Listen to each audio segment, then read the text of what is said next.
بالله من الشيطان الرجيم. بسم الله الرحمن الرحيم.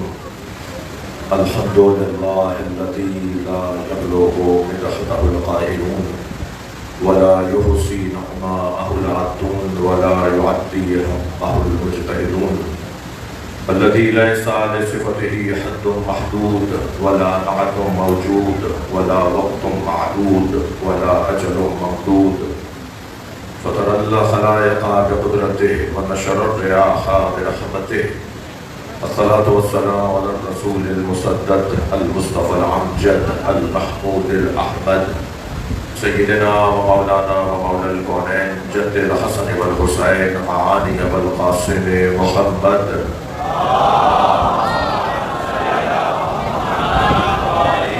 وآله الطيبين الطاهرين المعصومين الذين قال الله إنما يريد الله ليذهب عنكم الرجس أهل البيت ويطهركم تطهيرا.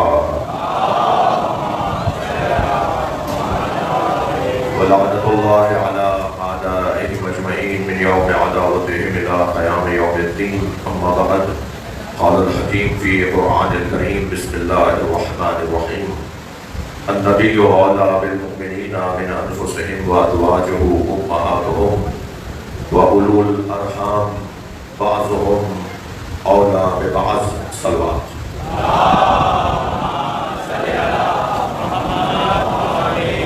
التماس کر رہا ہوں ایک سورہ فاتحہ، 3 مرتبہ سورہ اخلاص، مرحومہ مغفورہ، ایک بہترین انسان، خدمت گزار، تعلیم کی راہ میں اور خاص طور پر تربیت کے عنوان پر خدمات انجام دینے والی شخصیت یعنی سیدہ رشیدہ عابدی بنت سید انصار حسین عابدی رحم اللہ من قرأ الفاتحہ. بسم اللہ الرحمن الرحیم. الحمد للہ رب العالمین الرحمن الرحیم إياك نعبد وإياك نستعين اهدنا الصراط المستقيم غير المغضوب عليهم ولا الضالين. بسم الله الرحمن الرحيم. قل هو الله أحد الله الصمد بسم الله الرحمن الرحيم. قل هو الله أحد الله الصمد لم يلد ولم يولد ولم يكن له كفوا أحد. اللهم صل على محمد وعلى محمد. مغفرت کے لیے بلند صلوات.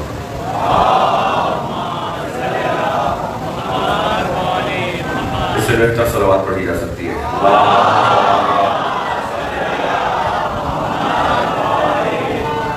سورہ مبارکہ احزاب کی 6 آیت ہے جو میں نے آپ کے سامنے پڑھی ہے.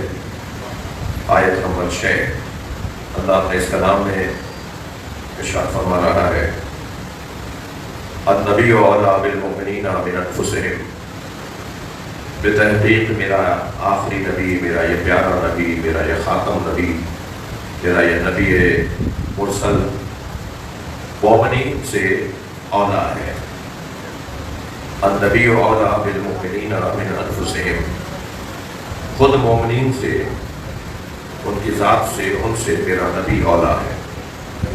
وازواجہ امہاتہم. اور میرے نبی کی زوجائیں مومنین کی مائیں ہیں. وَأُولُو الْأَرْحَامِ اولیٰ ببعضہم بعض.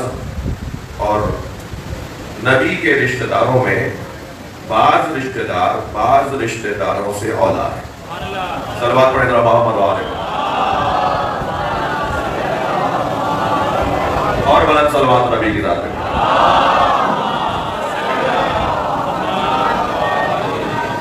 النبیو. مولانا میں بھائی اس آیت پر پہلی دفعہ مجلس پڑھ رہا ہوں، یعنی بالکل ایک مجلس کے حوالے سے ایک نیا مضمون، ایک نیا پہلو، ایک نیا زاویہ. اس آیت پر میں نے اب تک مجلس نہیں پڑھی. یہ مجھے مرحومہ رشیدہ عابدی کی مجلس وسیع میں توفیق ہو رہی ہے کہ اس آیت پہ غور کر رہا ہوں. تو اب میرا مجمع بھی میرے ساتھ اہل علم تشریف فرما ہے اور سارے ہمارے دفتر بیٹھے ہوئے ہیں، تشریف فرما ہے. تو ذرا توجہ چاہوں گا کہ آپ کی توجہ رہے. ایک دفعہ پھر سنیے. النبی اولیٰ بالمؤمنین من انفسہم. میرا نبی، یا اہل علم جانتے ہیں کہ یہاں الف لام ہے نبی کے اوپر. النبی الف لام کے ساتھ نبی ہے، نبیٌ نہیں ہے، النبی ہے، الف لام بھی لگا ہوا. تو اس سے مراد ہر نبی نہیں ہے. اگر صرف نبی لکھا ہوتا تو پھر سب نبی مراد ہوتے ہیں، لیکن یہاں سب نبی مراد نہیں ہے. یعنی میں اگر یوں کہہ دوں کہ ہر نبی مومنین سے افضل نہیں ہے تو امیر المومنین کسی اور سے مفضول کیسے ہو؟ بھائی میں تو اب اس تیاری میں ہوں کہ اپنے لوگوں کو آمادہ کروں کہ جو یہ کہتے ہیں کہ مولا علی سے کوئی اور بھی افضل ہے، اب توہین اہل بیت کی ایف آئی آر کاٹی ہے۔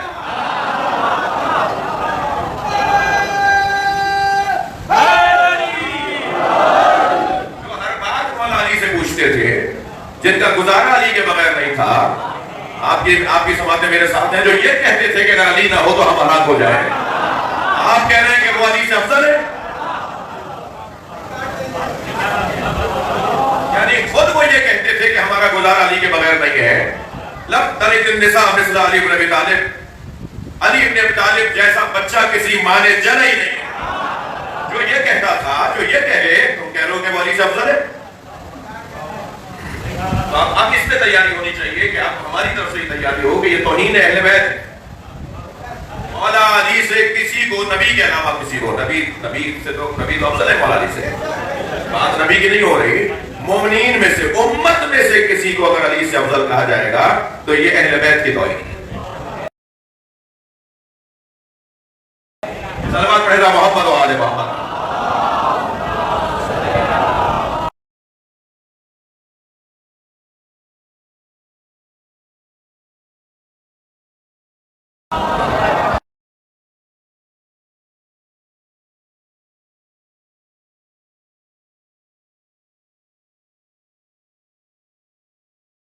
تو یہاں الف لام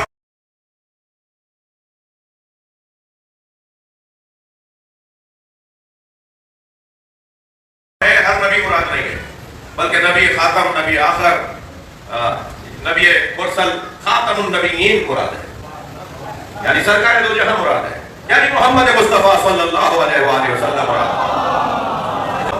یہ پہلے ہی اللہ نے کہہ دیا ہے کہ میرا نبی تمہارا مولا ہے۔ اب جو قرآن پر یعنی اللہ پر یقین رکھتا ہے، نبی ان سے بات کر رہے ہیں۔ من کنت مولا، میں جس کا مولا ہوں، فہذا علی المولا، یعنی اس کا بالمؤمنین من انفسہم۔ اچھا یہی ایک اور جملہ بھی کہہ دیتا ہوں، میرا دل تو نہیں چاہ رہا کہ میں جلدی آگے بڑھوں، میں تو چاہ رہا ہوں کہ بات مکمل اور اچھی اور سچ کرو۔ جب اللہ یہ کہہ رہا ہے کہ میرا نبی مومنین سے اولا ہے، نبی مومنین سے اعلیٰ ہے، مومنین پر مولا ہے، تو یہ امت کا ملا کیوں کہتا ہے یہ ہم جیسے ہیں؟ کیسے ہیں؟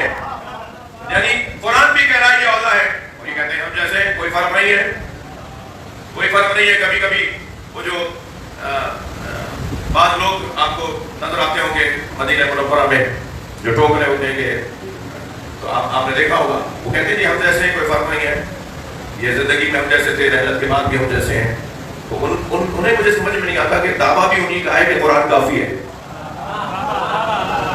مجلسی لوگ بیٹھے ہیں، دعویٰ بھی انہی کا ہے کہ ہمیں قرآن کافی ہے، اور قرآن میں یہ لکھا ہوا ہے کہ نبی مومنین جیسا نہیں ہے، نبی تو اولا ہے مومنین سے، نبی اعلیٰ ہے مومنین سے، النبی اولا بالمؤمنین من انفسہم وازواجہ۔ اچھا پھر میرا دل کر رہا ہے کہ میں آگے نہ بڑھوں ابھی۔ النبی اولا بالمؤمنین، بھائی تھوڑی گردن ہلا دو بھائی، بات جا رہی ہے۔ النبی اولا بالمؤمنین من انفسہم، ہمارا نبی، میرا یہ آخری نبی، مومنین سے، ان مومنین سے خود ان سے زیادہ افضل ہے، مومنین کے نفسوں سے اولا ہے۔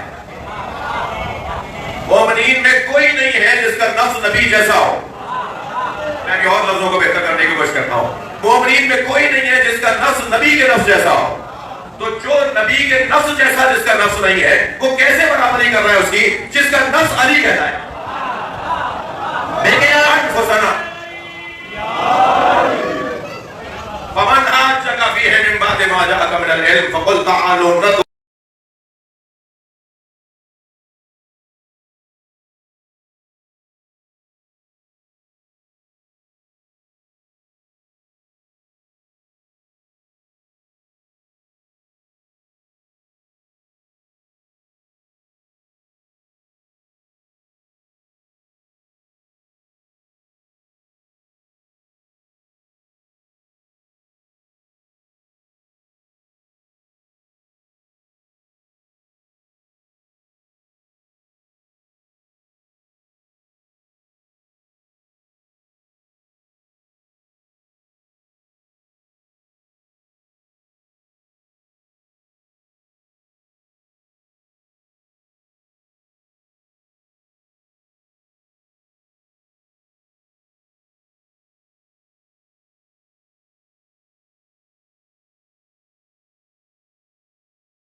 چاہوں گا کہ ماں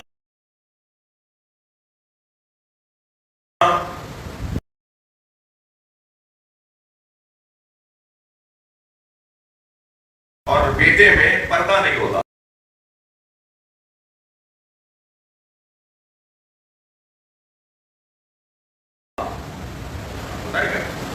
ماں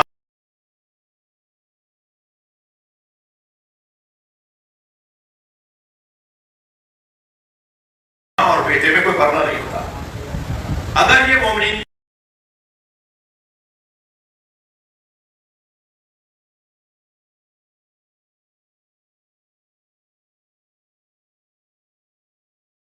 مائیں ہیں تو کیا مطلب ہے؟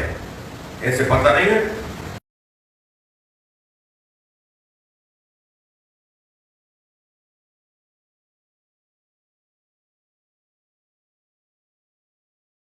ان کا مومنین سے پردہ نہیں ہے.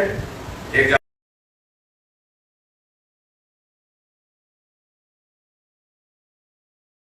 جانب تو یہ سوال، ایک جانب تو یہ سوال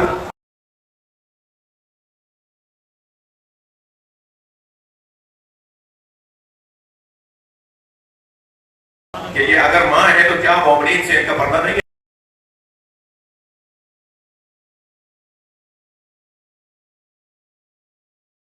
ماں سے تو اولاد کا پردہ نہیں ہوتا.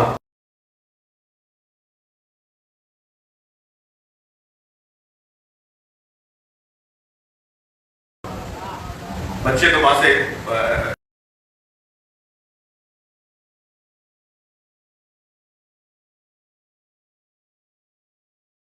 جو ہے وہ بغیر حجاب کے، بغیر پردے کے مل سکتے ہیں. مائیں بھی بچوں کے سامنے کوئی حجاب کے ساتھ نہیں آتی. تو کیا ان کے ساتھ بھی حجاب کا مسئلہ ایسا ہی ہے جیسے ماں اور بیٹے میں ہوتا ہے؟ ایسی ہی مائیں. چلے میں لفظوں کو اور بہتر کرتا ہوں کہ کیا اسی معنی میں کا مطلب ترجمہ ہے انہیں کہ جب پہلے میں مسائل کے پہلو بیان نہیں ہوتے، آج ممبروں سے جب بیان ہوتے ہیں تو آپ خاموش بیٹھ جاتے ہیں. ایک سلوات پڑھنا محمد و آل محمد.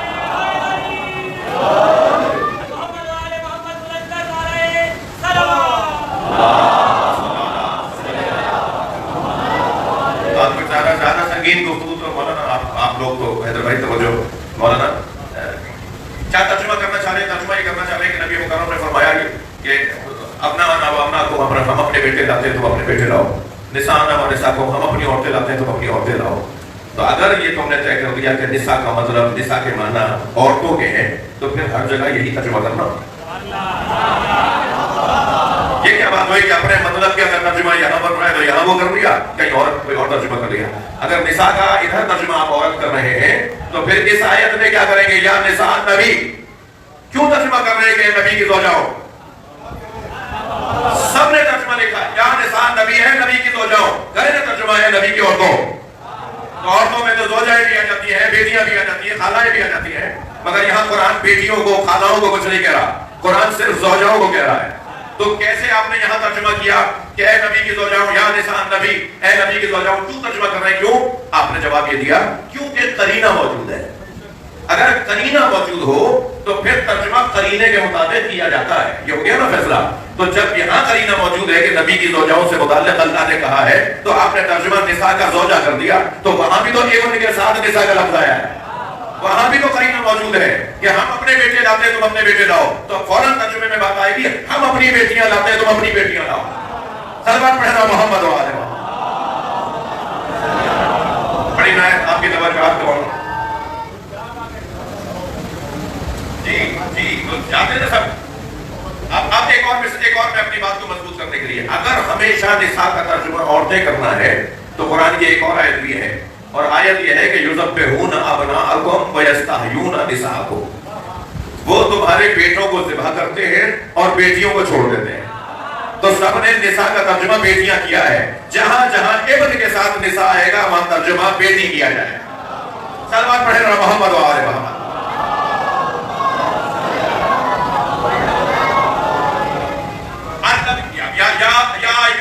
یا نساء نبی، اے نبی کے ترجمہ صحیح ہے. آپ نے بھی ترجمہ کیا، ہم تو کریے یہ ترجمہ رہے کہ قرینے کے مطابق ترجمہ یہ بنے گا کہ اے نبی کی زوجاؤں لستن کاحد من النساء، تم عام عورتوں کی طرح نہیں ہو. اچھا معصوم بھی نہیں ہے، نبی بھی نہیں ہے، معصومہ بھی نہیں ہے، پھر بھی ہم عورتوں کی طرح نہیں ہیں. یعنی جو آپ جیسے نظر آئے وہ بھی آپ جیسے نہیں ہیں. میرا بہت بڑا مجمع، میرا تھوڑا سا گردن علاقے ساتھ ہے، اتنا بڑا مجمع یہاں بیٹھا ہے، ہم سب یہاں ایک جیسے ہیں نا، کوئی نبی تھوڑی ہے، کوئی معصوم تو نہیں ہے. اتنا بڑا مجمع جو ہم ایک جیسے بیٹھے ہیں وہی ایک جیسے نہیں ہے، کوئی بھی تو کسی جیسا نہیں ہے. انتہائی اہم دستاویزات پر دستخط کے بعد ہم سے کہا جاتا ہے انگوٹھا بھی لگاؤ. بھائی دستخط کر دیے، پڑھے لکھے تھے، دستخط کر دیے، انگوٹھا کیوں لگوا رہے؟ تو انہیں شاید خود بھی نہیں پتا کہ یہ نظام کیوں بنایا گیا ہے. دنیا میں جتنے ارب انسان رہتے ہیں نا، کسی کا کسی جیسا انگوٹھا نہیں ہے. یعنی دستخط جاری ہو سکتا ہے، اللہ کا بنایا ہوا جاری نہیں ہوتا. یہ قدرت کا کرشمہ ہے، قدرت کا کرشمہ ہے کہ ہر ایک کا اللہ نے یہ ان انگلیوں کے اندر یہ فنگر پرنٹس کا کیا مسئلہ ہے بھائی؟ یہ کیوں لیے جاتے ہیں؟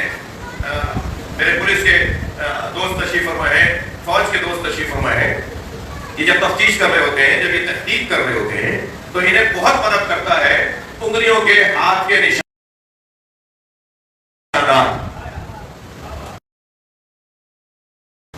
جی وہ جو آیا چوٹ کرنے کے لیے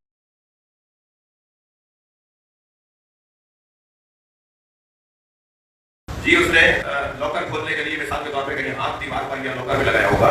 اب وہ ساری جگہ سے وہ جو اس کے ہاتھ کے نشانے وہ لیتے ہیں اور پھر وہ چور تک پہنچ جاتے ہیں. جس کا نشان چھپ گیا ہے چیزوں پر وہی بندہ چور ہے، کسی اور کو نہیں پکڑتے. یہ فنگر پرنٹس کا جو ایشو ہے نا، جو باقاعدہ ایک موضوع ہے، ایک کام ہے، بہت واضح کام ہے. میں اس وقت آمادہ نہیں تھا اس موضوع کو لانے میں، لیکن میں نے مولانا کچھ دن پہلے ایک مطالعہ کیا کہ اللہ نے قرآن مجید میں کہا کہ ہم ہی تو ہیں جو انگلیاں بنانے کی صلاحیت رکھتے ہیں. میں سمجھ نہیں پایا یا اللہ یہ انگلیوں کو ایسا سوچے کہ تم نے کیوں کیا ہے. صلوات پڑھنا محمد وآلہ. اللہ قرآن میں کہہ رہا ہے میں ہی قادر ہوں کہ جو انگلیاں بناتا ہوں. تو یا اللہ تو اور بھی چیزیں سارا مگر تو ہی بناتا ہے. مگر کہیں اللہ نہیں کہہ رہا آنکھیں میں بناتا ہوں، کہیں نہیں کہہ رہا کان میں بناتا ہوں، بال میں بناتا ہوں. یہ انگلیوں کے اصابع کا لفظ ہے. انگلیوں کے بنانے کو اللہ نے اپنی قدرت شمار کیا ہے. دنیا میں اگر اربوں انسان ہے نا تو کسی کی کسی جیسی انگلی نہیں ہے. جب ہمارے ایک دوسرے کے جیسے ہاتھ نہیں ہے تو دماغ ایک جیسا کیسے ہوگا؟ سوچ ایک جیسی کیسے ہوگی؟ کردار صلوات پڑھ لیں محمد و آلہ.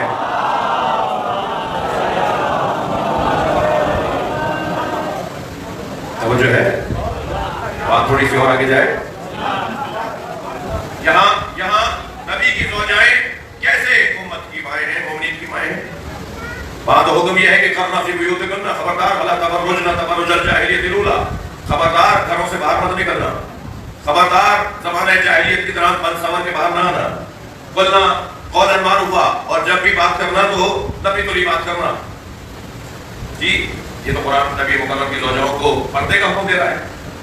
ادھر ماں سے تو پردہ واجب نہیں ہے، ماں کے اوپر واجب ہی نہیں ہے کہ اپنی اولاد سے پردہ کرے. تو عزیزوں، میرے بچوں، میرے جوانوں، میرے بزرگوں، میں اپنا سبق دہرا رہا ہوں. علماء کرام تشریف فرمائے ہیں. یہاں ماں سے مراد صرف اور صرف تعظیم میں ماں، صرف اور صرف تعظیم میں ماں. ان کی تعظیم ہونی ہے، ان کا خیال رکھنا ہے، ان کا احترام کرنا ہے. تحریم النکاح، ان سے نکاح حرام ہے، لیکن سارے احکامات جو ماں کے اولاد کے ساتھ بنتے ہیں وہ نبی کے زوجاؤں کے مومنین کے ساتھ نہیں بنتے. مگر آیت کچھ اور بھی آگے کہتی نظر آ رہی ہے. آیت یہ کہہ رہی ہے کہ اولو الارحام اولیٰ ببعضہم بعض، اور جو نبی کے رشتہ دار ہیں ان میں بعض سے افضل ہے. تم سب اہل بیت کو برابر کہہ رہے ہو. نقل صاحب نے تو مسئلے کو حل کر دیا بڑے ہی لطیف انداز سے. نقل صاحب فرماتے ہیں نبی نے اینٹوں کے گھر میں چادر کا گھر بنایا. نہیں آپ تھکے بیٹھے بہت اچھا ہے. نبی مکرم نے اینٹوں کے گھر میں چادر کا گھر بنایا، اور اینٹوں کے گھر میں چادر میں جنہیں لیا وہ اہل بیت نبوت ہے. وہ سارے گھر میں رہنے والے برابر نہیں ہے. صلوات پڑھ لیں محمد و آلہ.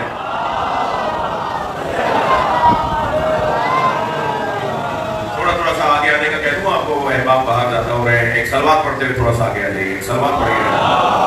آئیے آپ ہی سے کہہ رہا ہوں، آ جائیے صلوات پڑھتے ہوئے تھوڑا سا آگے. دیکھیں مجھے نعرہ تکبیر. بھائی تھوڑا سا جڑ جائیے، تھوڑا سا آگے آ جائیے. لیکن نعرہ رسالت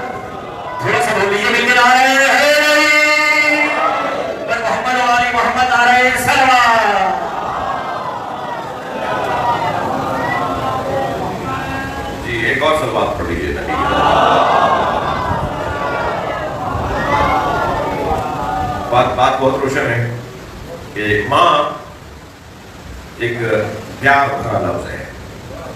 جب لفظ ماں کہتے ہیں نا ایسا لگتا ہے جیسے کوئی سایہ سا ہمارے اوپر آ رہا ہو. ایک اور صلوات پڑھ لیں.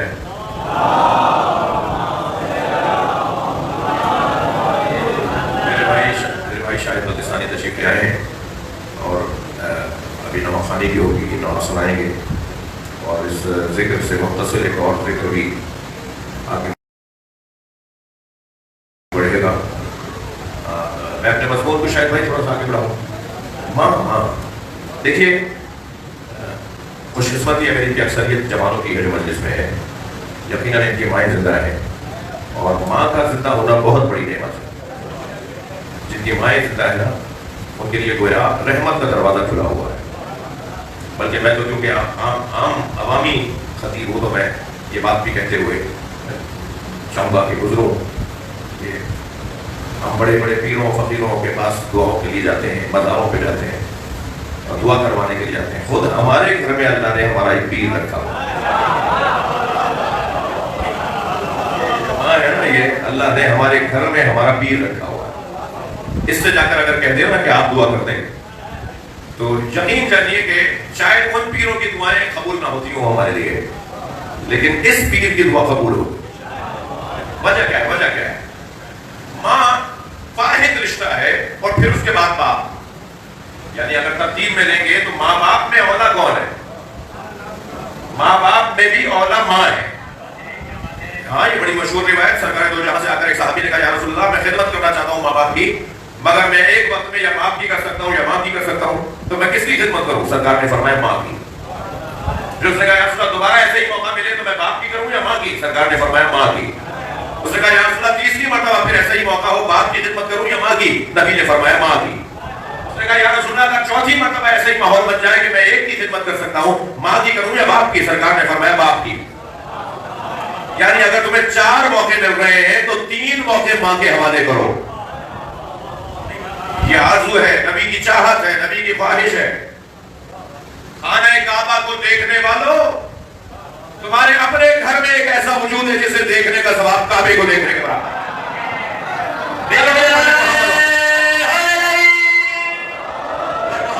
محمد علیہ السلام.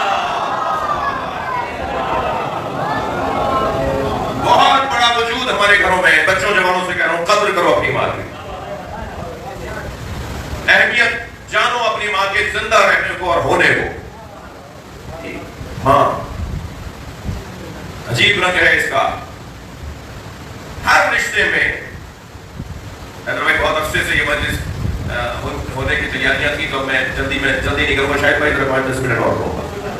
ہر رشتے میں کوئی مطلب ضرور ہے.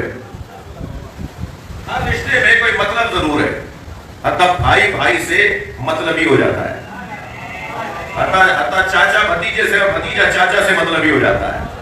بعض اوقات بہنیں اور بہن بھائی بھی مطلبی ہو جاتے ہیں. لیکن واحد رشتہ ہے جو بغیر غرض کے محبت کرتا ہے اور وہ ماں کا رشتہ ہے. ماں کسی مطلب سے محبت نہیں کرتی. عجیب رشتہ ہے. یعنی اگر کوئی کہے کہ نہیں مولانا ایسا نہیں ہے تو بتائیے کیا ایسا ہوتا ہے کہ جو کماؤ پوت ہے اس کے لیے زیادہ محبت اور جو کما نہیں رہا کسی پریشانی میں ہے اس سے کوئی محبت نہ ہو؟ ہم نے تو الٹا دیکھا ہے. جو زیادہ پریشان نظر آتا ہے اس کی محبت اس کے ساتھ ہو جاتی ہے. کیا نہیں آپ اس کا خیال نہیں کرتی؟ وہ تو اتنا حیثیت والا ہے اس کی تو درخواست نہیں کہا وہ تو خوش ہے اس کے بچے خوش ہیں میرا یہ بچہ پریشان ہے. یعنی جو خوشحال ہے اسے کوئی غرض نہیں کہ میرا یہ دونوں بچوں میں اسے زیادہ اہمیت ہو جس کے پاس پیسہ زیادہ نہیں. اس سے زیادہ اہمیت ہے جس کے پاس پیسہ کم ہے. ماں خاص طور پر ماں خدا کی اللہ کی صفت ربوبیت کا جلوہ ہے. ہاں وہ رب مطلق ہے. یہ رب محدود ہے. وہ پوری کائنات کا رب ہے. لیکن جو پوری کائنات میں اللہ کرتا ہے نا یہ 4 بچوں میں ماں کرتی ہے. یہ 4 بہن بھائیوں میں وہی کام جو پوری کائنات میں اللہ کرتا ہے وہ 4 بہن بھائیوں میں یہ ماں کرتی ہے. ایک مثال دینے جا رہا ہوں. اگر کسی ماں کا کوئی بچہ اغوا ہو جائے راہزن اسے چھین کر لے جائے تو آپ دیکھیں گے کہ اس کے آ جانے پر اس کے واپس آ جانے پر آپ دیکھیں گے کہ بچے تو 4 ہیں مگر ماں کو زیادہ محبت اس بچے سے ہو گئی ہے جو بچہ اغوا ہو گیا تھا. آپ کہیں کہ اور بھی تو بیٹے ہیں، آپ ان کا تو اتنا خیال نہیں کرتی، اس کے کھانے کا خیال، اس کے آنے جانے کا خیال، اس کے بستر کا خیال، ہر بات آپ اس کے حوالے کر دیتی ہیں. آخر کیا ہے، کیا کہوں، یہ مجھ سے چھن گیا تھا اور چھننے کے بعد دوبارہ مجھے ملا ہے، تو اس سے محبت بڑھ گئی. مجھے بھی نہیں پتا کیوں محبت ہے، مجھے بھی نہیں معلوم کہ محبت کیوں بڑھ گئی. بس اندر سے مجھے ایک بھوک سی اٹھتی ہے، اگر ایک لمحہ بھی دیر ہو جائے، اس کو تاخیر ہو جائے تو یہ مجھے یاد آنے لگتا ہے. میں نے بہت غور کیا کہ اللہ توبہ کرنے والوں سے محبت کیوں کرتا ہے. ان اللہ یحب التوابین، اللہ توبہ کرنے والوں سے محبت کرتا ہے. یا اللہ کیا تو نماز روزہ کرنے والوں سے محبت نہیں کرتا؟ توبہ کرنے والوں سے اللہ کیوں محبت کرتا ہے یہ سمجھ میں آ جائے گا نا، تو ماں اغوا ہو جانے والے بچے سے کیوں محبت کرتی ہے یہ بھی سمجھ میں آ جائے گا. اللہ کیوں توبہ کرنے والوں سے محبت کرتا ہے؟ اللہ اس لیے توبہ کرنے والوں سے محبت کرتا ہے کہ یہ شیطان کی وادی میں اغوا ہو کے چلا گیا تھا، اب یہ پلٹ کر واپس آیا ہے، اللہ کی محبت بڑھ گئی. توبہ تو وہی کر رہا ہے نا، گناہ کرنے کے بعد گناہ ہو گیا تھا، توبہ کر رہا ہے. تو توبہ کرنے کی صورت میں وہ شیطان کی وادی سے رحمان کی وادی میں آ جاتا ہے. تو رحمان اس سے محبت اس لیے کر رہا ہے کہ یہ مجھ سے چھن گیا تھا. یہ ماں بھی ایسے ہی. اچھا ابا کو تو راضی کرنے میں ہفتہ لگ گیا، اماں سے تو مسکرا کے بات کر لو، راضی ہو جائے گی. ماں ماں ماں، میں نے کہا کہ ماں اللہ کی صفت ربوبیت کا جلوہ ہے. اگر کبھی ابا ناراض ہو گئے کسی بچے کو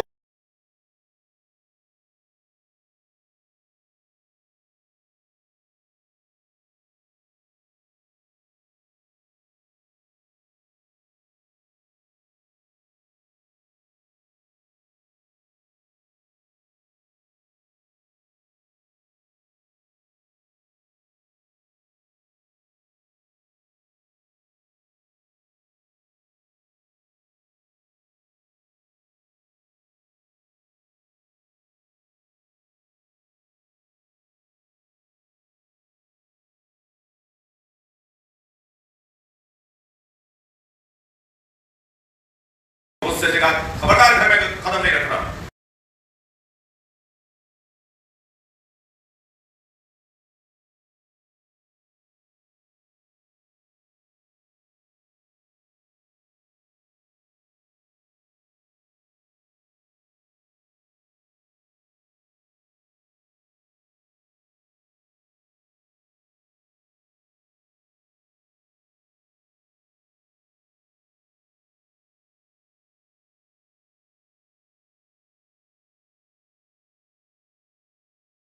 جلدی بندے سے راضی ہو جاتا ہے، اس کی صفت ہے اٹھاتی ہے، برداشت کرتی ہے.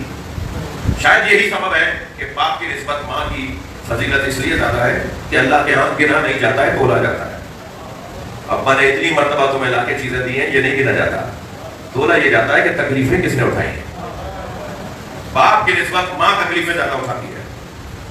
حملت ہو ام کو رہا، قرآن کہتا ہے ماں نے جو 9 مہینے تک حمل کیا اور اس کی ایک ایک لمحے کی تکلیف اٹھائی، تم ساری زندگی بھی ماں کی خدمت کرتے رہو تو ماں کی تکلیفوں کا بدلہ نہیں اتار سکتے جو اس نے 9 مہینوں میں ایک مرتبہ بھی کرمٹ لی تھی. ایک مرتبہ بھی. ایسے بھائی بچے جوان بیٹھے ہیں، میرا دل کہہ رہا ہے کہ میں ماں کیا معلوم آج کی اس مجلس کے بعد ان میں سے بہتوں کے رویے ماں سے اچھے ہو جائیں، یہ گھروں میں جائیں اور ماں سے لپٹ کے کہیں کہ آج مجلس سن کر آئے ہیں، آج کے بعد آپ سے اونچی آواز میں بات نہیں کروں گا. صلوات پڑھنے رہا محمد و آل محمد.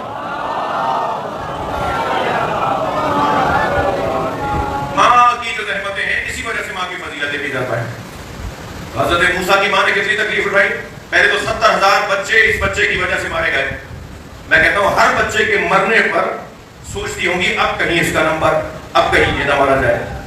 یعنی 70,000 بچے روزانہ، وہاں 1000 مار دیے، وہاں 2000 مار دیے. خبریں آتی ہوں گی نا، میں تو یہ سمجھاؤں بات کو، تو یہ سوچتی ہوں گی کہ اب کہیں میرا بچہ نہ مار دیا جائے، اب کہیں میرا بچہ نہ مار دیا جائے. اور جب دنیا میں آ گئے تو بچانے کے لیے کتنے اہتمام کیے ہوں گے، کیسے بچاؤ. اور جس بچے کی خاطر کتنے 1000 بچے مار دیے، اسی بچے کے لیے اللہ کی وحی آ گئی، اے ام موسیٰ صندوقچہ بناؤ، اپنے بچے کو صندوق میں لگاؤ اور اسے نیل کے حوالے کر دو. ماں وہ بھی اتنے سے بچے، یعنی نونہال بچے کو، شیرخوار بچے کو کیسے